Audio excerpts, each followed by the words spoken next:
Salam dan bahagia. Kami dari kelompok 3 ingin mempresentasikan hasil proyek kami melalui laporan proyek yaitu tugas akhir dari manajemen biaya kelas 2A kelas 9. Di sini saya dan kelompok saya izinkan kami memperkenalkan diri. Dimulai dari diri saya sendiri, saya Iman Hartono dengan NIM 20240811 dan kemudian teman-teman saya Perkenalkan saya Resinta Putri Masayu dengan NIM 2024082200. Saya Putri Indriani dengan NIM 2024008170. Saya Nilwandi dengan NIM 2024008162. Baiklah, di slide selanjutnya itu pengertian UMKM. Namun sebelumnya mengenai judul dari tugas akhir kami yaitu adalah dengan mengambil judul UMKM di Malioboro kelas 1.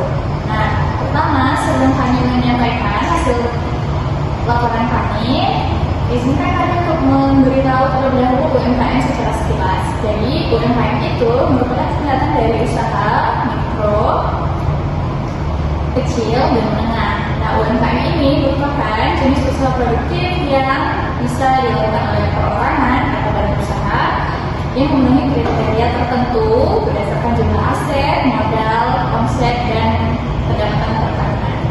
Baiklah, slide selanjutnya ini adalah kelas Malioboro 1. Nah, ini merupakan tempat kejadian di mana kami melakukan praktik kami, yaitu kegiatan langsung mewawancarai pedagang aktivitas itu.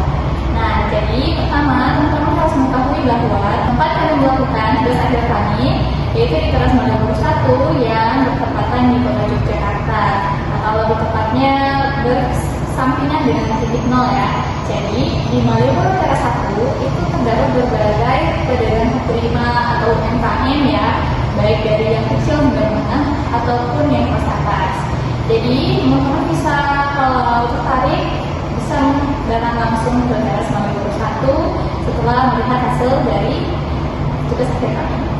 Selanjutnya di sini kita akan membahas tujuan UMKM, yaitu ada meningkatkan lapangan pekerjaan, mendorong pembangunan masyarakat, terus itu menciptakan kesejahteraan masyarakat. Selanjutnya di sini ada profil, di sini yaitu ada nama tokonya yaitu nama toko aksesoris kecantikan, terus itu ada bidang usaha penjualan aksesoris, lalu lokasinya berada di daerah Malioboro 1 dan penjualnya itu ada 2 orang yaitu suami istri. Selanjutnya akan membahas manajemen biaya sebelum pendampingan. Nah, di sini itu ada 3 tahap. 1 adalah pencatatan biaya pembiayaan, 2 adalah operasional kurang terkontrol, dan 3 tidak ada sistem pengawasan pengeluaran. Selanjutnya akan dibahas oleh teman saya. Selanjutnya itu ada proses pendampingan. Yang pertama itu ada pelatihan pencatatan biaya menggunakan formulir standar. Yang kedua ada penyusunan anggaran biaya bulanan. Nah, yang ketiga itu ada penyusunan anggaran biaya bulanan. Nah, yang pertama itu kan ada pelatihan pencatatan biaya menggunakan formulir standar. Nah, pemilik usaha itu diberikan pemahaman dan praktik langsung dalam menggunakan format atau formulir pencatatan yang sederhana namun sistematis. Nah, yang kedua itu ada penyusunan anggaran biaya bulanan. Bersama dengan pendamping, pemilik usaha mulai menyusun rencana anggaran biaya untuk setiap bulan. Nah, yang ketiga itu ada penerapan sistem monitoring.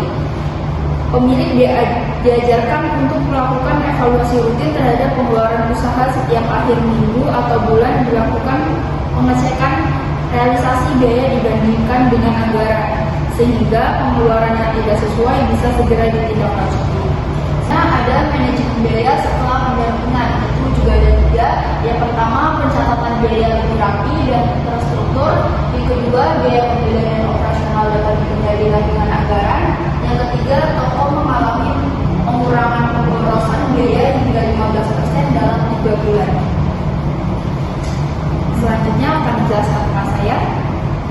Selanjutnya, pemilik usaha mulai memahami pentingnya mencatat setiap transaksi masuk dan keluar. Nah, jadi pemilik usaha ini harus mencatat setiap keuangan yang keluar setiap harinya. Dengan begini, pemilik usaha akan tahu pengeluaran yang lebih akurat dan yang lebih pasti. Yang kedua yaitu ada pendapatan usaha yang sebelumnya tidak menentu antara 500 hingga 1 juta per 2 minggu atau sebulan, ini bisa dipetakan menjadi lebih baik. Nah, dengan pencatatan yang lebih teratur, maka